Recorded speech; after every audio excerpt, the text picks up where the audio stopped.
Nissan's going out of business. They keep filing for bankruptcy and their transmissions keep exploding. They can't do anything cool and they're probably not going to exist within the next couple years. This is how Booost would rebuild Nissan. Nissan is awful. Yes, they are. And they can't seem to do absolutely anything right or cool. So we're rebuilding Nissan. This is how we would fix the entire brand for enthusiasts and consumers alike. Here's like the right away. So more CVTs, more EVs. Right away, we're just going to stick to what works, right? We're getting rid of CVTs. The average consumer knows how bad they are. We're also completely ditching the EV platform. There's no infrastructure. No one's buying them. We have to get rid of them. Also, we're not doing any manual transmissions in our base consumer cars. Off the bat, we're going to keep for our basic consumer cars a simple layout. It's going to consist of the Altima.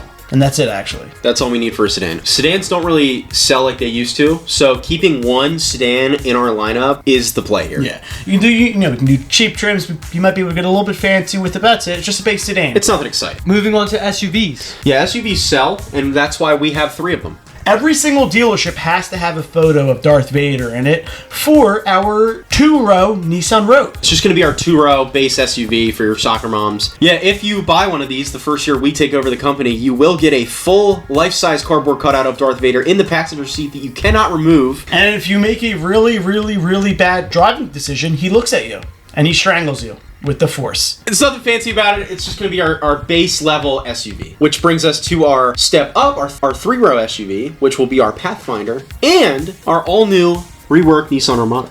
Armada is going to be a full-frame vehicle, like a Chevy Tahoe, a Chevy Suburban, 3-row. This is going to be our like halo, luxury, expensive SUV. I think we expect the Pathfinder and the Armada, one or the other, to be like the #1 selling car that we have. Yeah. The Armada, however, we seem to be targeting, we want to target the American 3-row SUV market, so things like the Suburban, which is why we decided to offer the Armada with a very Z71-esque package. Off-road styling, truck-style wheels, off-road capabilities. It fits the times. Yeah. A lot of SUVs are coming out with truck-style styling. If this sells, we can get a better version of the Z71 that could compete with a TRD 4Runner, something like that. Or even like a Bronco. Yeah. Again, that's only if it sells. We're going to do simple things that we know are going to make money. This SUV is going to be our, heavy Tahoe-esque SUV, and we're going to equip it with our Japanese-style turbocharged inline-6. We'll get more into this engine later. We don't want to do V8s like the American counterparts because we're Japanese. Well, there's benefits to the inline-6. It's lower displacement. Fuel economy. Fuel economy is where I was going with that. We'll dive way more into that motor in a little bit.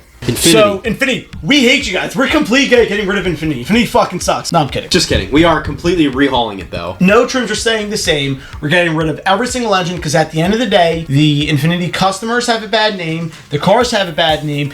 Everything about Infiniti has a bad name. The interiors come straight out to 2008. Yep.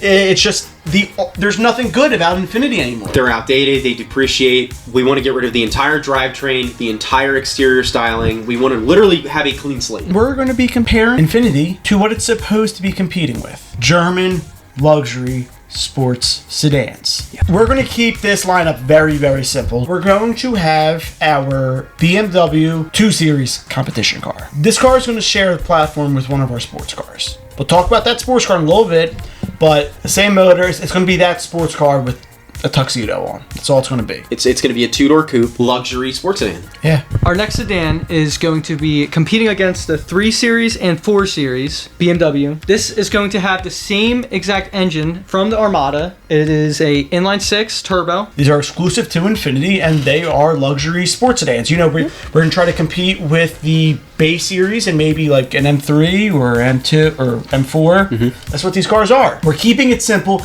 We're keeping a formula that works. Yeah. We're saving money by using the same motor in our expensive heavy SUV. Obviously, this motor is geared more towards sports rather than just hauling a big SUV. Now for the stuff that the enthusiasts, our fans, clicked on this video for. By accident, we completely rehauled Nissan's sports car game. Everything's changed.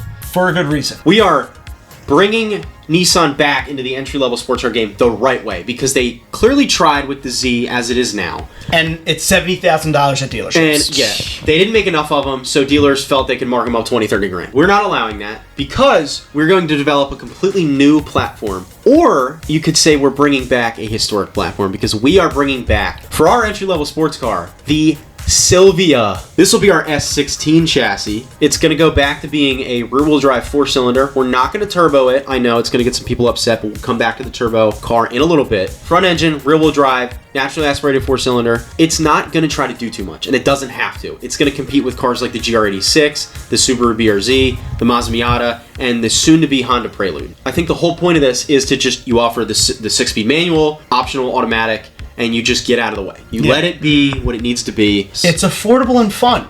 Yes, it's affordable for the buyer, and I think a good way we are going to save money on this. Subaru does this, and Toyota does this with their entry-level sports cars. Buy them to order. You don't have the problem that Toyota had with the Supra, where you make too many of them and they don't sell. When people come to our dealership for sports cars, they know what they want. If you want one of these cars, you will wait to build to order because you are the enthusiast. Yes. You also kind of build a deeper connection with this car because you walk in and you're customizing it to the spec that you want. We're aiming for the $30,000 price range, so 30, 32.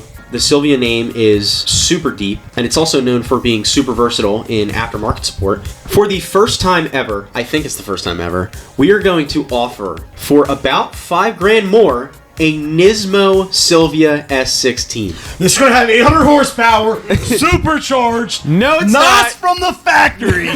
For about $4 to $5 grand more than Nismo, you're going to get the same front engine rear-wheel drive layout. It's going to come with a stiffer suspension package and optional upgraded brakes. And specific for this naturally aspirated 4-cylinder, as Nismo, we are going to sell a turbo kit that you can buy and make this the true Silvia that it should be. Yeah, we want Nismo to be not only trims for our sports cars, but actually just full parts. You can go to Nismo, buy catbacks for your cars. Name brand parts you can trust. And guess what? You can bring them to a dealer, and the dealer can install them if they are Nismo certified, because our dealer technicians are going to have to do Nismo certifications now. Literally think like 8.6 Trueno or BRZ-TS, but from the factory, you can buy a turbo. I think that's going to be our biggest selling point for this over the 8.6, over the BRZ, is that we are selling parts that are warrantable to make it a lot quicker. I can't see a reason that a company doesn't do this already. You know that Nissan Z that No, nobody I don't. buys? That nobody buys because it's too much? Well, we are actually changing it up. Putting a different engine in it. This isn't no VR30. We are changing the engine. We are putting an inline 6, naturally aspirated, in our base. This is going to be roughly 40 to 50 grand. 6-speed manual transmission. This is the non-turbo version of the Armada motor, so we're saving money on that. If you want to upgrade to our higher trim, which is probably going to be, 50 to 60 grand.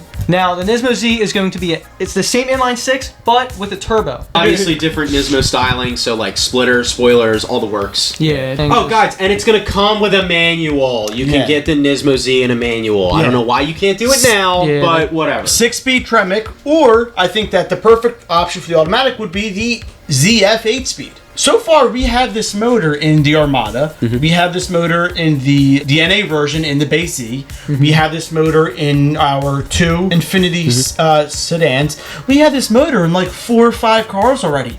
We're saving money. That's the biggest thing in this brand. We're going to make a lot of them. They're going to be extremely tunable. You can't beat that. Yeah, right now, even if you buy the base, the possibilities right now are endless. We're taking what we learned from Chevy and their Suburbans, from Mercedes and BMW with their vehicles, and we're just combining everything that works. All right, well, that's our video on Nissan. Make sure you guys like, comment, subscribe. Wait. Are we forgetting something? No, we got the Z. Yeah. We got the Silvia. We got Infiniti. Does Nissan make any other? No, I think that's gonna wrap up today. My dad has a GTR. Yep, that's right. We're bringing back the GTR. Whole new generation, the R36. Yes. This is the longest thing that we actually talked about because this is what we mostly gave a shit about. First thing is going to be controversial. Without a question, we know it's going to be controversial, and this is our first thing that's going to actually, probably raise eyebrows. Yeah, we're making it mid-engine. The reasoning why we're making this GTR mid-engine is because the R35, when it came out, it was one of the top competition cars on the Nürburgring. We feel as though you can no longer can make cars that compete with the Aventadors, the GT3 RS, the Mustang GTD, the Corvette ZR1. That's not mid-engine. The rest of it gets awesome. Yeah. What are GTRs? GTRs are all-wheel drive. Inline 6. Turbo inline 6. This is going to be our Armada motor, obviously tuned up. This motor is going to be generating more power than our Armada, than our Nismo Z, as the base GTR. And the biggest thing is, this car is going to be affordable. It's not going to start off at $120,000. What's this car going to start off at, Tyler? Around $80,000. We're literally, our whole goal is to undercut the Corvette. Average retired consumer can buy this.